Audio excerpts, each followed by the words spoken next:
അല്ല അദ്ദേഹം എന്നെ പുറത്താക്കാനായിട്ട് അങ്ങനെ ഒരു ഉത്സാഹം കാണിച്ചതായിട്ട് ഞാൻ എങ്ങും പറഞ്ഞിട്ടില്ല. ഞാൻ അങ്ങനെ ആരോപിച്ചിട്ടുമില്ല. ഞാൻ അവിടെ എഴുതി കൊടുത്തിട്ടുമില്ല. പ്രസിഡന്റ് സ്ഥാനം ആരാണോ അമ്മയുടെ പ്രസിഡന്റ് അന്ന് വിളിച്ചു വരുത്തിയ ഉത്സാഹം. പക്ഷേ അവിടെ ഒരു കാര്യമുള്ളത്, പ്രസിഡന്റിനാണ് അവിടെ സർവാധികാരം എന്നുള്ളത് ഒരു സത്യമാണ്.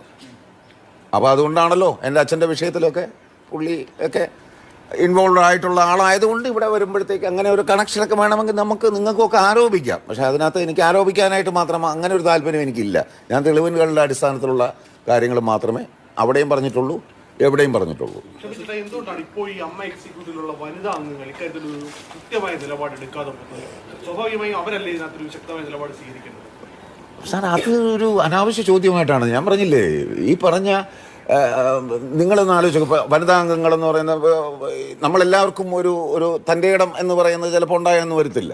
ഇപ്പോൾ അങ്ങനെ കൂട്ടുകയാണെന്നുണ്ടെങ്കിൽ ഇപ്പോൾ ഞാൻ അത്യാവശ്യം തൻ്റെ ഇടത്തോടെ കാര്യങ്ങൾ അവിടെ പറഞ്ഞിട്ടുള്ള ഒരാളാണ്. എനിക്ക് പോലും ഭയത്തോടു കൂടിയാണ് എനിക്ക് ജീവിക്കാൻ പറ്റുന്നത്. അപ്പോൾ അവരുടെ പവർ എത്രയാണെന്നുള്ളത് നമ്മൾ മനസ്സിലാക്കുക. അപ്പോൾ അങ്ങനെ വരുമ്പോൾ നമുക്കൊരു ചെറിയൊരു ഉദാഹരണം ഞാൻ പറയാം. കഴിഞ്ഞ എന്നെ ഈ സംഘടനയിൽ നിന്ന് പുറത്താക്കുന്ന, അല്ലെങ്കിൽ 2018 ഞാൻ ഈ വിഷയം ആദ്യമായിട്ട് അവതരിപ്പിച്ചതിന് ശേഷം സംഘടനയിൽ എത്രയോ ആളുകൾ, എൻ്റെ സഹപ്രവർത്തകരായിട്ടുള്ള, അല്ലെങ്കിൽ എൻ്റെ സുഹൃത്തുക്കളായിട്ടുള്ള, എൻ്റെ ആത്മമിത്രങ്ങളായിട്ടുള്ള പല ആൾക്കാരുടെയും മക്കളുടെയും ഒക്കെ കല്യാണം നടന്നിട്ടുണ്ട്. ഈ കഴിഞ്ഞ ഇടയ്ക്ക് പോലും നടന്നിട്ടുണ്ട്. അതിലൊരു നടൻ്റെ ആയിട്ട് ഞങ്ങൾ പല സെറ്റുകളിലും ഒരു കട്ടിൽ കെട്ടിപ്പിടിച്ച് കിടന്നിട്ടുള്ള ആളാണ്. ഞാൻ പറഞ്ഞ അത്ര ഇൻറ്റിമസി ഉള്ളൊരു നടനാണ്. ഞാൻ ആളുടെ പേര് പറയാനായിട്ട് ഉദ്ദേശിക്കുക, കാര്യം അവരെൻ്റെ അത്ര സുഹൃത്താണ്. എന്തിനാണ് ഞാനങ്ങനെ ഒരു കുറ്റമായിട്ട് ആരോപിക്കുകയല്ല.